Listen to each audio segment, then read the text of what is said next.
Welcome to Conversations Live. For more than a decade, we've brought you the best in books, entertainment, celebrity interviews, and current events. When the movers and shakers of the world have something to say to you, they say it to us first. Now celebrating 17 years of broadcasting success, here's your host, Cyrus Webb.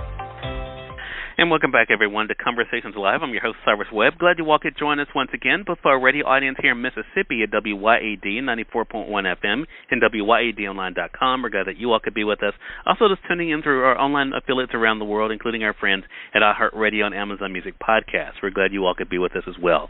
Well, as we have been enjoying the summer and now getting ready for the new school season, there are some things we have to keep in mind. So this falls in our News You Can Use segment, especially for our audience here in Mississippi. The USDA is responding to a significant new plant threat in the U.S., and believe it or not, Mississippi is one of the states that is at a high risk. And what we're talking about here are thousands of boxwood plants being imported from Canada that were actually infested with the box tree moth. This is something that could do a lot of damage, but there are things that we can do. And to be able to help us out today, we're excited to welcome Samantha Simon from the USDA to kind of walk us through exactly what we need to know about the box tree moth, but also what we can do to be able to help the situation as well. Samantha, thank you so much for the time. Really appreciate it. Thank you for having me. I'm excited to talk to you today. Well, the pleasure's definitely all mine. So I guess the first question to ask you then, Samantha, is what does the box tree moth infest and how do they actually cause this damage? So box tree moths love boxwoods. Boxwoods are a popular shrub that are used all over the country here in the U.S. They make an excellent choice for hedges and also shaped topiaries.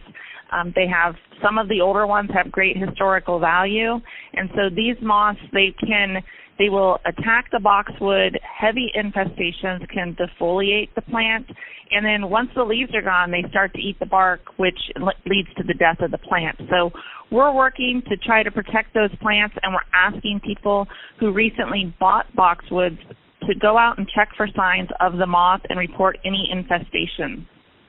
Yeah. So that our audience are aware then, Samantha, what does the box tree moth actually look like?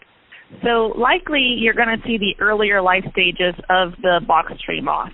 And when you're looking at your boxwood plants, look for young caterpillars and webbing in the twigs and leaves.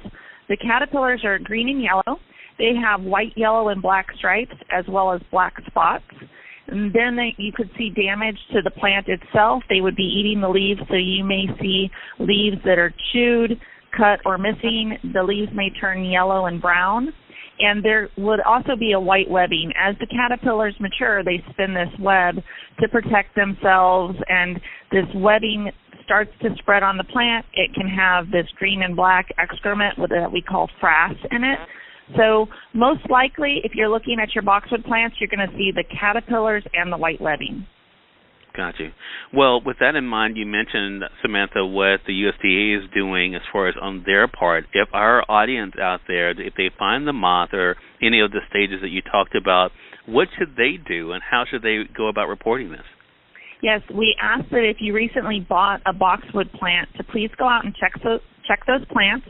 Look for signs of the moth. You can find pictures of the moth on hungrypest.com. Scroll down to the bottom of the page, there's a banner for box tree moth. You click on that, and it has great pictures of all life stages. If you should find signs of an infestation on your boxwood plants, report it to your local USDA office or the State Department of Agriculture. The contact information is on that website. And also, if an agricultural official asks to place a box tree moth trap on your property and to conduct surveys, please allow them to do so. The sooner that we can find these moths, if they are here, the better chance we have at eradicating them and preventing them from establishing. So, again, that's hungrypest.com, and we'll make sure that we link that up for our online audience. But for our audience here in Mississippi, we'll make sure that it's put on our Facebook page as well. But hungrypest.com is where you guys can go for more information. Again, everyone, we have Samantha Simon from the USDA here talking with us about the danger that's there when it comes to our plants because of the box tree moth, but also what we should be on the lookout for, and, of course, what we can do when it comes to our part as well. Samantha, really appreciate this news that we can use, and looking forward to having you back on the program again. Thank you very much for having me. Again, hungrypest.com, and we appreciate everyone's help in helping us to look for this plant and reporting it if they find it. I appreciate that, Samantha. We look forward to being able to do our part, and we thank your audience for tuning in to another great segment of Conversations Live. Until next time, I'm your host, Cyrus Webb, saying as always, enjoy your day, enjoy your life, enjoy your world. Thank you all for choosing Conversations Live. Now let's go make today amazing. Take care.